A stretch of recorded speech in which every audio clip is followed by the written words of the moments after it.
Welcome to the session. Next session is N-Acetylcysteine and Taurine in reducing microalbuminuria, an evidence-based approach. Speaker is Dr. Sunil George.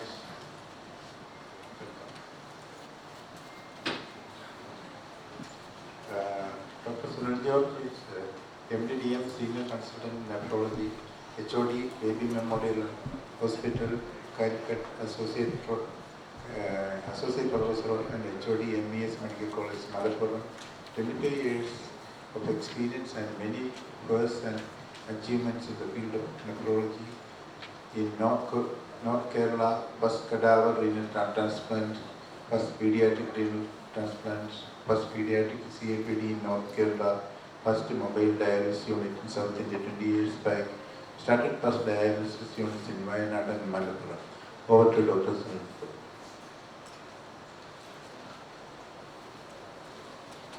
Good morning, Honorable Chairperson Dr. I'm glad, sorry I didn't recognize you when we were in the washroom together.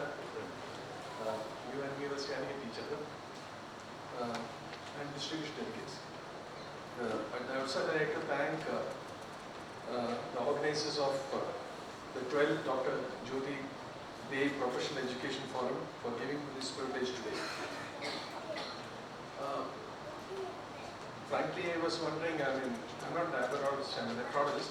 So why this hall, Elizabeth Duke's hall was given? I just found out that she was the first lady who took insulin injection from Banting. It's a beautiful name for this beautiful hall. And my designated topic today is to deliver a lecture about a nutraceutical agent. Nutraceutical agent, just for the information, it comes from the word nutrition.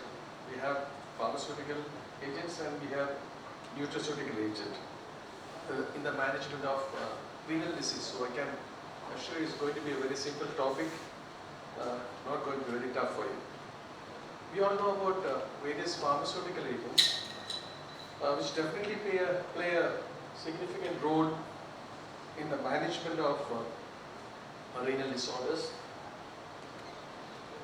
Sorry, slide. Like we have the ARBs, we have the ACE inhibitors to start with, and we have the SGLT2 inhibitors now. We have the ARNIs, that is the Dr.Sunil inhibitor and Watt-Sutton combination. And of late we have the MRAs, especially the non-steroidal mineral receptor antibodies, metabolic receptor antibodies like the finerenone, etc. But as we all know that pharmaceutical agents, they come with some side effects and can't be used in all ranges of kidney diseases. In this brief introduction, I'd like to talk to you. In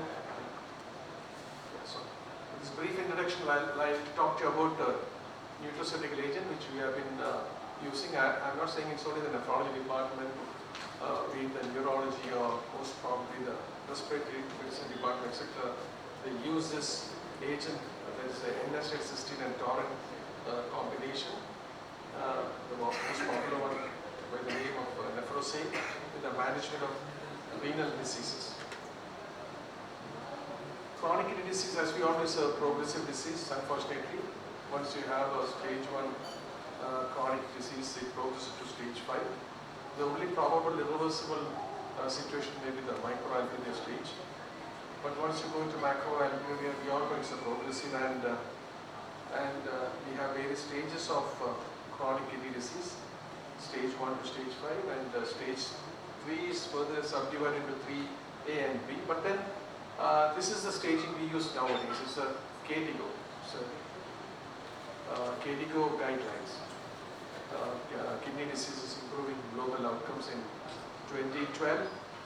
They have introduced the latest classification, which also incorporated, apart from the eGFR, they also incorporated the proteinuria, the albuminuria, which you all know is an independent risk factor not only for renal diseases, for cardiac disease, for neurological disease, for vascular disease, etc., etc. So they incorporated the proteinuria also in the classification of chronic kidney disease. And from from stage 1, now we have G1 to G5, and then G3A, G3B also divided depending on the GFR. So we have A1 to A3 depending on the proteinuria, whether it's mild proteinuria, less than 30 milligrams or milligrams per gram, or A2 that is moderate, or A3 which is severe. So it's interesting to note that suppose a patient has got G3A, that is stage 3 chronic kidney disease. As the proteinuria increases, like it is A1, it is a mild disease, it is A2, it is a moderate disease, and A3, it is a severe disease. So the clinical situation goes down to stage 4. So that's the importance of proteinuria. Now, 25 years back when we were students, the most common diagnosis we used to write in our discharge summaries were chronic kidney disease, native kidney disease, unknown. But then now we all know, instead of that, we by default write diabetic nephropathy. So that's become one of the most common causes of chronic kidney disease. More than 30% of the patients coming to us are diabetic, and still we have the unknown just behind. And still there are a lot of patients who become late and we can't make a proper diagnosis for them. And then chronic glomerulonephritis follows next, followed by hypertension, congenital diseases, interstitial diseases, obstructive nephropathy, etc. And then now we have another source which is filling up our baskets of chronic kidney disease, the renal transplant patients. They go into chronic injections and then they come back to us now. Doing second, third, fourth renal transplant has become quite common. Diabetes and hypertension, as you all know, is one of the most common cause of microalbuminuria, and but it's not the only cause of microalbuminuria. There are various other causes like obesity, metabolic syndrome. This is a condition known as focal segmental glomerulosclerosis, where morbid obesity can lead to hyperfiltration, and if you do a renal biopsy, it's technically challenging to do biopsies in such obese patients. But we get a condition known as focal segmental glomerulosclerosis, and they behave just like any other chronic glomerulonephritis. And of course, we have a lot of genetic diseases like hereditary nephritis, Alport, thin membrane disease, male patella syndrome, Fabry's disease, Lloyd-Bett, a lot of other diseases, congenital disease, inherited disease also, which can present with microalbuminuria or microhematuria. Hence, controlling, as I told you, probably the only reversible stage in the progression of chronic kidney disease could be microalbuminuria stage. So it is one of the most important steps for monitoring the progression of chronic kidney disease, be it diabetic, hypertensive, or even chronic glomerulonephritis, or maybe one of the inherited diseases. And low protein diet, we all know that just medicines alone may not do. A low protein diet is also known to reduce proteinuria in chronic kidney disease and found to be useful in the prevention of progressive renal disease. How does low proteinuria help in controlling microalbuminuria? We all know protein basically consists of amino acids and peptides, and they all lead to vasodilatation of the afferent arterioles and can lead to hyperfiltration and all the increased hyperfiltration, oxidative stress, etc. And also increased protein diet can increase the proteinuria, and thereby again it can progress the disease. And a heavy protein diet can also worsen the uremic symptoms, uremia, and it can lead to metabolic acidosis. And when the uremia worsens, you can have increased phosphorus, secondary hyperparathyroidism, increased blood pressure, insulin. Sorry, I'm just telling the opposite of what could happen. So if we have a low protein diet, whatever I have said can be reversed, and that is what is mentioned in this flow chart. But then we have to be very careful. Protein restriction. We should be very careful when telling patients salt restriction, fluid restriction, protein restriction. They all come with nil. Protein malnutrition is even more dangerous because we have seen a lot of patients take for alternative medicines and naturopathy where they are put on 100% vegan diet and the lab values may decrease temporarily, urea creatinine may come down, but then again it can rebound and patient go into very bad uremic encephalopathy, coming back to us for urgent dialysis. So low protein diet, their recommendation is less than 1 gram and ideal will be about 0.8 grams per kg body weight of protein per day. I think an Indian diet should be fairly okay. So apart from low protein diet, other pharmaceutical management, another popular drug which we use, a nutraceutical agent which we use in chronic kidney disease is ketan logs. That also is very popularly used apart from N-Acetylcysteine and Taurine, and definitely this is also found to be beneficial. Like we have most of the patients coming to us will be diabetic or hypertensive, etc. Many of the patients they ask us, which is the medicine for kidney disease? Unfortunately, we all know we don't have much medicines to prevent the progression of kidney disease, and definitely this saves us on a couple of occasions. Because there are a lot of studies also to support the use of these nutraceutical agents in chronic kidney disease. And as we all know, it's all essential amino acids, which are L-cysteine derivative, and it basically is a free radical scavenger and an antioxidant. And this is the mechanism by which they tend to protect the kidney, they prevent the inflammation of the tubules, glomeruli, etc. And taurine also, N-Acetylcysteine and taurine, when they join hands, the strength of the antioxidant property, protective effect, definitely will be double. So basically, whatever injury is occurring at a cellular level could be an imbalance between the antioxidant efficacy and the reactive oxygen species, which is produced in any inflammatory condition, especially in diabetes or hypertension. And they all can lead to an oxidative stress, ultimately leading to tissue injury, inflammation, fibrosis, apoptosis, etc. And probably this is where, at this junction, this combination of taurine and N-Acetylcysteine could be beneficial. This is just a schematic representation of what I just showed in the previous slide. Hyperglycemia, they can lead to activation of various signaling pathways, N-glycation products, and leading to reactive oxygen species. And this is the glomerular basal membrane. We have the endothelial cells, the glomerular basal membrane, podocytes. Ultimately, the podocytes they get injured, and the diaphragmatic slit gets widened, between the podocytes, and this is how the kidney becomes leaky and microalbuminuria sets in. So to support my talk today, we have three important studies. The first study is one of the earliest pilot study, 2008, by a prominent diabetologist, Dr. Sunil from Chennai. His son was my classmate. And it's a single-center pilot study. We set the ball rolling for various other studies as early as 2008. This is the study which I liked a lot. 6 nephrology centers.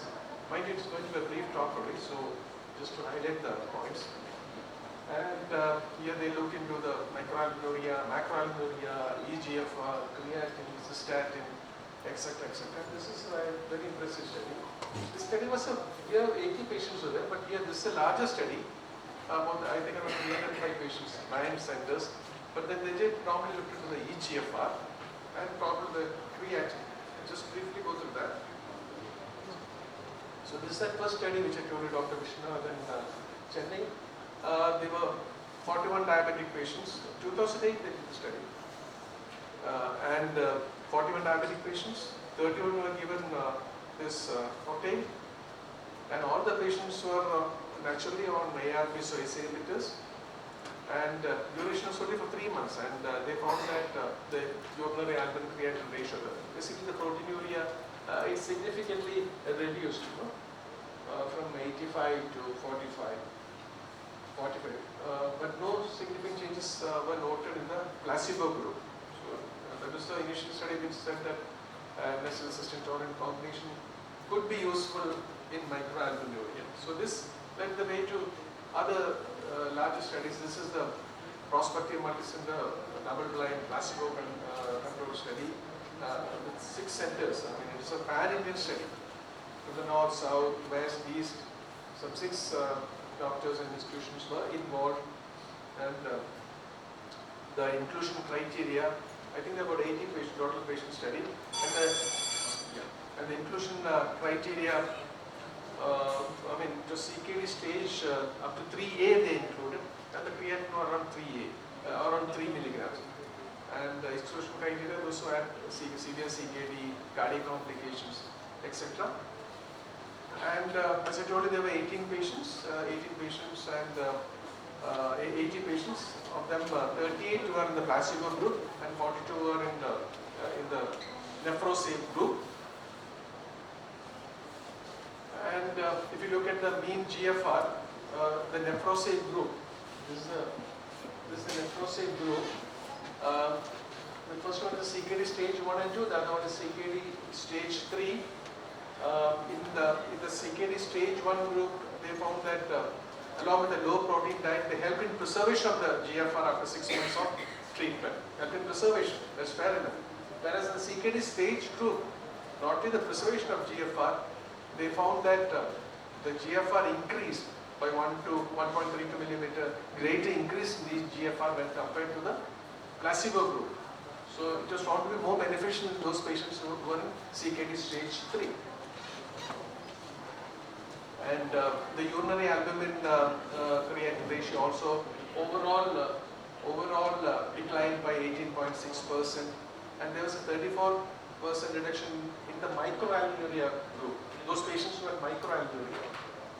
So divided into micro and macroalbuminuria, they found that when this combination was given, those patients who had microalbuminuria, a majority, 34% of them, they benefit from this, than those who had macroalbuminuria. Macroalbuminuria also they benefit, but it was only 17.5%. And the creatinine, this is the most, I think this is the most important slide in my talk today. Serum creatinine. The overall, there was a competitive, it's a percentage rise they have mentioned. There was 9% competitive reduction in serum creatinine was shown in the nephrosafe group and compared to the placebo. And as you have seen in CKD stage 1 and 2, there was about a competitive reduction of 27.43%, whereas in CKD stage 3, they found 64.8% reduction in chronic kidney disease. So this is definitely found to be very effective in 2 stages, this combination. One in the microalbuminuria stage, and the next in this chronic kidney disease stage 3. So this is the take-home message.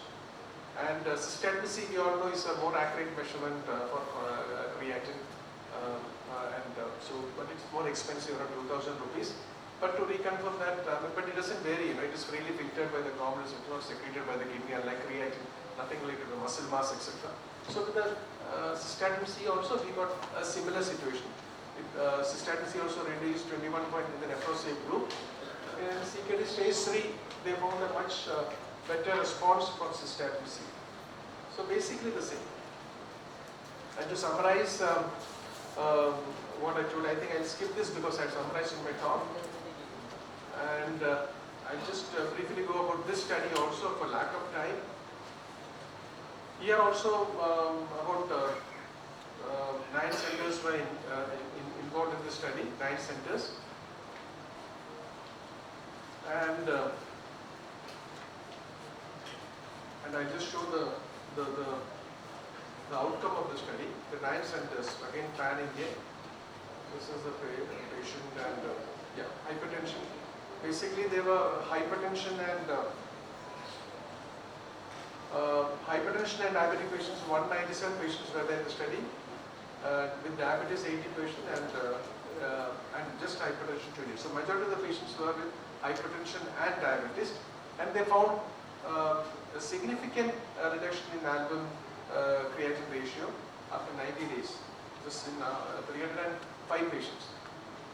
Again, supporting the earlier studies. Here also, the albumin creatinine ratio significantly reduced in CKD stage 1 and in CKD stage 3 you can see the reduction was also significant. Like I mentioned, albuminuria, it is more effective in the initial stages, whereas once the patient goes to chronic kidney disease, it is found to be more effective in the later stages of the disease. And the combination of hypertension and diabetes, they found that diabetic patients, they responded predominantly. The proteinuria was found to be much less in just diabetic patients, followed by patients with diabetes and hypertension, when compared to just patients who are hypertensive. So it's found to be very useful in diabetic nephropathy.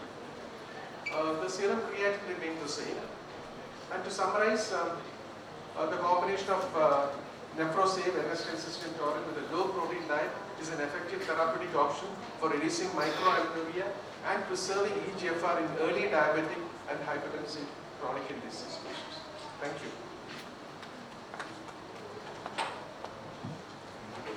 Sunil for the exciting lecture.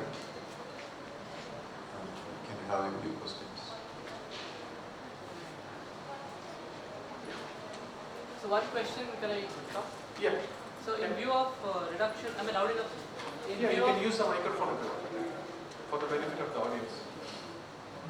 I'm talking with respect to microalbuminuria in diabetic patients, stage 1. Yeah. So who's already on an ACE or an ARB, Yeah. now I see microalbuminuria being there. Yeah. So in the count of numbers, DPP4, SGLT2, Nephro-Save. So which would be my first choice? Only in view of reduction of microalbuminuria. In terms of reduction in microalbuminuria, sir, I have an option between linagliptin, SGLT inhibitors like alpha or EMPA, and I have Nephro-Save, sir. So in the practical implications, so which should be my best choice in this regard, sir? Yeah, SGLT inhibitors also definitely found to be very useful. Linagliptin can be used safely in any stages of the chronic kidney disease stage. So I think in a diabetic patient, yearly diabetic patient, I think SGLT inhibitors should definitely be the drug of choice. But then Nephro-Save with the low protein diet also should help the patient in the long run. So can I add it simultaneously? Is that right, sir? Yeah, definitely. It's a co-prescription with. Actually, I've seen this co-prescription. Many of the diabetic patients, they come to me. The diabetologists, they write more Nephro-Save than nephrologists. Second question, sir. So once I see that the microalbuminuria is reduced, can I stop Nephro-Save and continue with the other diabetic medications like Lina and Alpha? It's always better to continue the medicine. It's always better. And I've seen maybe a placebo effect also. The patient definitely is more comfortable when he feels that there is something to protect the kidney. So last question, sorry. Raised serum creatinine, no other comorbid conditions, but microalbuminuria is normal. So in view of bringing down the serum creatinine levels, am I justified to use Nephro-Save? That's what I said. Most of the studies they showed that chronic kidney CKD stage 3, it is found to be more useful than chronic kidney disease stage 1. So definitely it's more useful. That situation we can't use other drugs like ARB, ACE inhibitors, MR, all the Finrodon.